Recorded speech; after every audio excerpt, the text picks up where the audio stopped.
we did a walkthrough with them, and we asked them, if you had someone come in here, what would you like? What would benefit your place the best? Well, and honestly, when it first started out, she said, all we need is a Lego room. Right. This little tiny thing. They want us to build a Lego room. And we said, okay, we can do this Lego room. If you can't write a contract on the back of your car on a Saturday night, then you don't know enough. All you have to do is show up. Just show up and you can succeed. Let's get to the point. In the studio today, we've got our Red Day chair, Sherri Salas, co-chair, Albert Mater, and an instrumental person that was involved with Red Day, Sherry Rieser. So today we just want to cover what is Red Day? How did we get to the place where you selected? Why did you do it?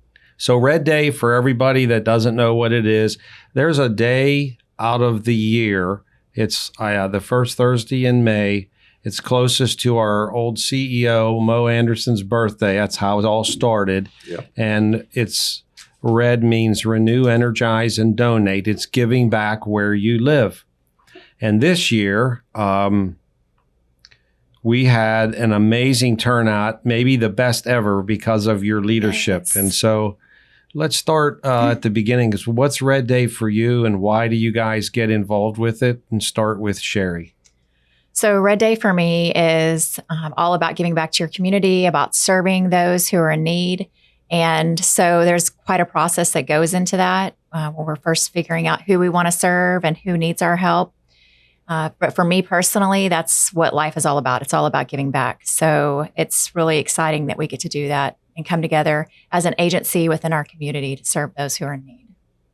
Okay, yeah, the coordination requirements for these projects are probably greater than people realize, right? It is. It's a lot that goes into it. I mean, we start months out, and then we meet weekly and go over the details, start planning, and I mean, a lot of work starts before the actual Red Day, and people don't realize that a lot of times.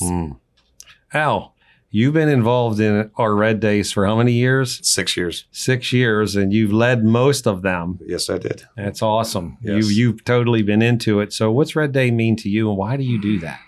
I feed off the energy. I really do. I love giving back to the community. We find some worthwhile people out there that really need our help, that help our communities. And we actually go out there with expecting nothing back from them, basically, is what we're looking at. But to bring us all together for one day is really my passionate part of it, which you'll find out as well in years to come, because you're going to do this for a long time. Are you voluntolding me? Is that what's happening? I'm giving it back, baby. But at the end of the day, what we want to do is achieve something in our community, a necessity that perhaps they're not aware of in the community, but definitely is fundamental. And we always look for that person or that company, and we do well at that. And this year was really a great place to go. And we did a lot of good there this year and amazed them, I think, pretty much. We also found out there's things they need beyond just Red Day. So it opened a door. Yeah. Okay. So we were talking about they, and people don't even know who they is yet. Yes. So we'll let Sherry Rieser go ahead.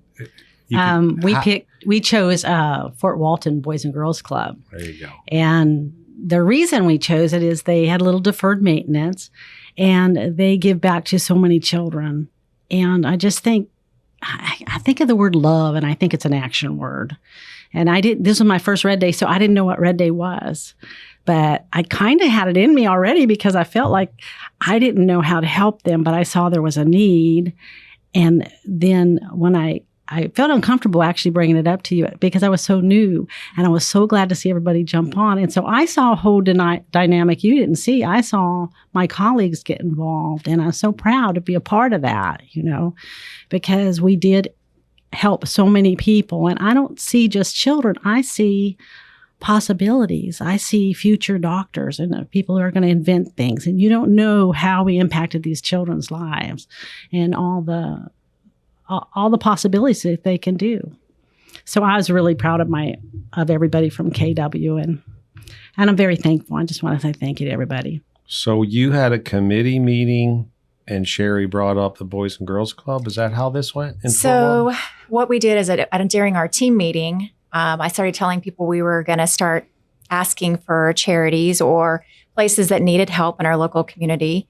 And I asked if anybody had any ideas to please come to the meeting and put your suggestions in. Right. So Sherry Rieser came and she said, I see that there's a need over here. We go and volunteer weekly. Correct me if I'm wrong. Yes, we can meet weekly. And so they were already volunteering on a weekly basis over there just to help around and do certain things. They do cooking classes. Her passion was probably more convincing than not. Yes, yeah. For the place. And it's funny because she says she's worried about bringing it up, but it sure didn't seem that way. She was very excited to be able to share that there was a real need over there at the Boys and Girls Club. And her passion ignited ours for getting involved over there. And when we saw what all they needed, it was without a doubt, not even questionable that that's what we wanted to do. So I'm glad that she did. Wow. And so tell them what everything you all did. Like, tell people what you did. Well, we first started off was we go and visit the sites.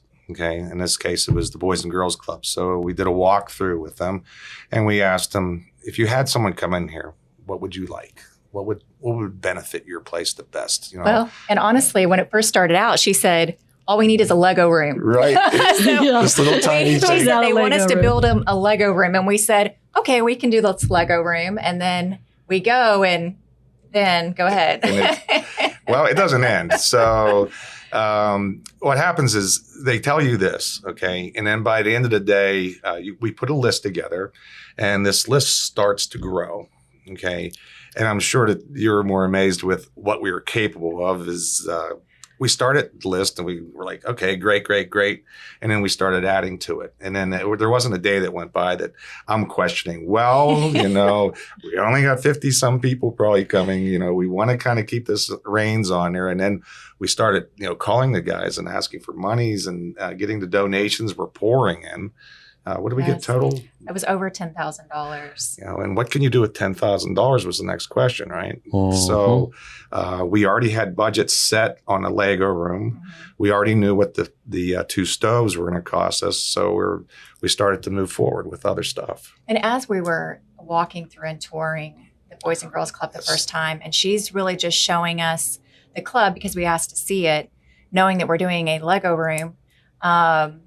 As we're walking through, we're kind of seeing, our eyes are like, oh my gosh, look what needs to be done. I mean, the walls in the gym are mismatched. It's a blue gymnasium with white patches all in it. And then we're walking through the dance room and they're peeling, they're the rock wall. Yes. Yeah. And the gym was, it was dangerous. They had mats against it because the wall behind it had deteriorated. They couldn't let the kids climb on it. And then we go to the dance room and the paint is peeling off. And then they're telling us about the stoves Sherry and them are doing class, without a stove. They can't cook, so they're doing non-cooking stuff. And they expressed to us that there's 130 kids that come through that door in a day. There's 170 registered, and in the summer there's over 200 kids that eat lunch there, and stay there all day long without a stove. They're shipping food in. So we immediately, on our very first tour, see there's a need way beyond just this Lego room, and we decide at that point, we're probably going to have to adopt them. And they're charging like $65 a day for these kids, right? Who are they charging? The adults, the parents. The parents, I see. To bring the kids there. So, and so they don't have money, right? But they have this big heart and they're taking care of this huge community. And we're like, me and her are like, oh my God, our hearts are like bleeding out, right? Right. And we just go through and we put this all together and one text after another and 55,000 texts there. Well, we have this. Wait. People can't realize what you did because I saw this. Okay, so you went from a Sherry Rieser Lego room request. Tell me this Lego room. Where did this come from? Why? Well, when they do Legos, they can do so much more. It can go into STEM, and a lot of the people they just learn so much from it, and the kids learn so much from Legos. Oh yeah, they learn so much. Putting them together. Yeah, they go into the robotics and into the computers. They program them. I see. So there's this whole step program you can do with them, and they learn a lot from it. So it was it was a big project, but I was shocked to see all the other projects added on top of that, because there was part of me thinking, I don't know if this can happen. And I was really amazed that it could happen. Okay. So you started with the request, and then you two, Sherri Salas, and now you guys got involved with this big vision. You knew what was possible, right? Right. That was beyond that. Well, the room started out as it was an old locker room, storage room. It had nothing in it. It was just Nothing. It had bad lighting, everything. So We want it done right. And that was really our mission. Right? Okay. You guys hear that? Okay.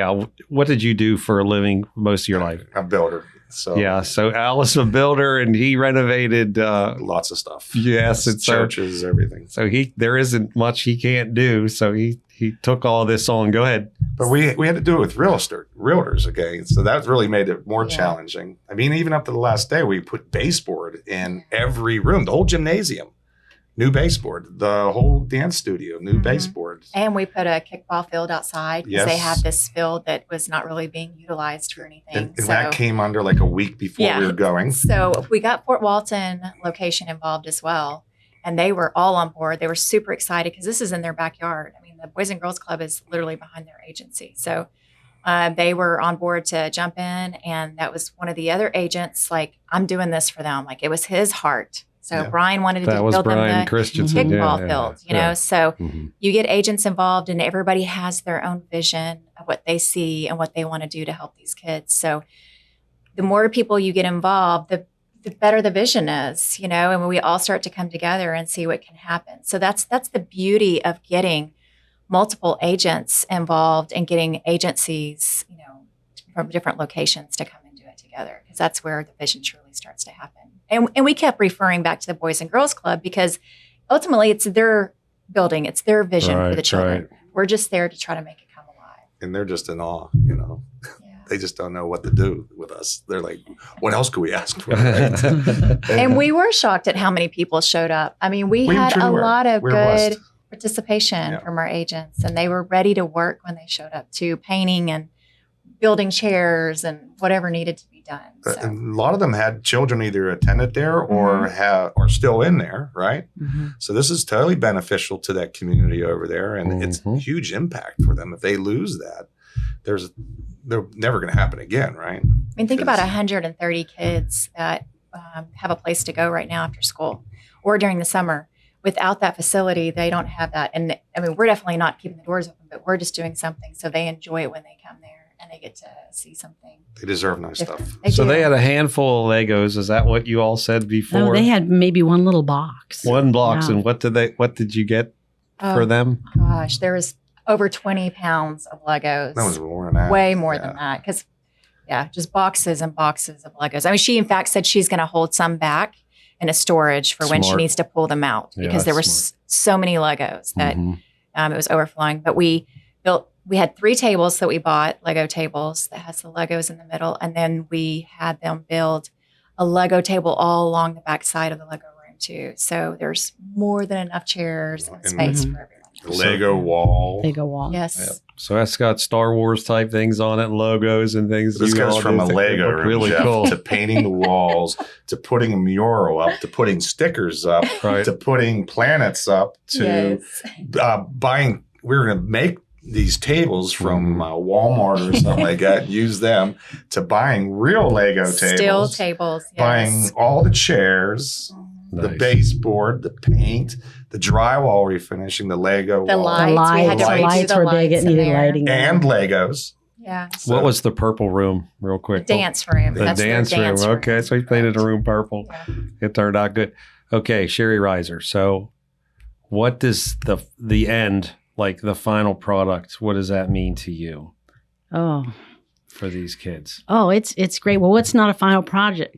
I've talked to Sherry, and I think we're going to end up trying to do some kind of fundraising Oh, later, maybe, so we can work on the playground because there's That's a where we're going with it. they need a little more help, and nobody can do it by themselves. We can all all together we can do it, in unity, and that's what we did. And So I was kind of excited about that. But So the people in the Boys and Girls Club, how do they feel about the end of this? they said when the kids came out, this is what Nicole told me. I said, how did they like the Who's room? Nicole? Nicole is a director there. Okay. She's one of the key reasons I'm there because I met the ladies there. They're single moms. And I really wasn't going to volunteer there. I was going to volunteer at a different one, but I just met these ladies and they saw how much they were being helped. And I thought it was such a good thing. So, but Nicole said when the kids came in the Lego room, some of the kids were afraid to even touch it because they don't have Legos and they didn't know if they could play with them. They didn't really know. So they were really ecstatic and they took care of them. They're being respectful of the room and she said it's great. They'd love it. They love it. They were kind of amazed too because they made them leave for 2 days. They couldn't go in for 2 days while we were prepping it and working on it. So Yeah, we weren't allowed to see the kids. They weren't, right? We were there. These guys were there for weeks before. Yeah, you guys are certified. my or husband, whatever the word I have to is. give credit to my husband. He was there a lot. You and working. Jamie were there Yeah. priming those walls before we got there, weeks out. Yeah. And then you painted the Lego room yourself before we got there. So there was a lot of prep work that had to be done prior to us just showing up on Red Day to do the rest. Awesome. It was a big project. So we turned a Lego room request into a renovation of a bunch of rooms, and Renovation, it's yeah. amazing. And you guys are going to Yes. keep this going Correct. somehow. Correct. All right. So, I mean, we just have to think that long term, I think what really turns most of our hearts is that these children get something new and exciting. And I think long term, we don't realize the impact that it has because we just see it as what we're doing today, but the impact that it has on them, that complete strangers who don't know them, who probably will never meet them, did something for them out of the blue. And so that stuff sticks with children. And I think that they will grow up and remember this and hopefully want to do that for someone else in the Mhm. future. So I agree. it comes back. Who's the Wow. guy that was? He actually attended there, and now he works there. Chris. So that was one of the big deciders for me when I got there. Is okay. Here's this kid that grows up there and goes there. Okay, goes back to college and everything else in his life, but chooses to come back. I'm sorry. It helps. I'm tapping, guys. Anyways, chooses to come back to his community and literally help the place that made him happy. Right. Wow. So, I mean, that's a humongous thing for me. I mean, it just grabbed a hold of me and that dragged me into it. But And there's more than just Chris. There's You- actually like 3 people who Mhm. have been there for 20 years plus. lots of people, right? That It's came back and repeating stayed there. stories. So they Yes. believe, they understand what what this does, the impact of the community, right? And we actually see that too as well in their eyes. I mean, they're passionate to be there, right? Mhm. So it brought us forward as well. And we had a good time at it. Yeah. We It's really did. amazing. It's exactly what Red Day is about. That's right. I was about to say Red Day is just about giving back to your community and changing people's lives you said it so nice, who Sherri Salas said, you may never meet an owl. And then Sherry Rieser, you said, you never know these people are going to turn out to be doctors or Invent you things. have no idea the effect you're going to have and how that's going to benefit the rest of their lives. Thank you, guys. It's absolutely amazing. You've created the biggest Red Day I think we've ever had with the most participation for Keller Williams Emerald Coast. So amazing.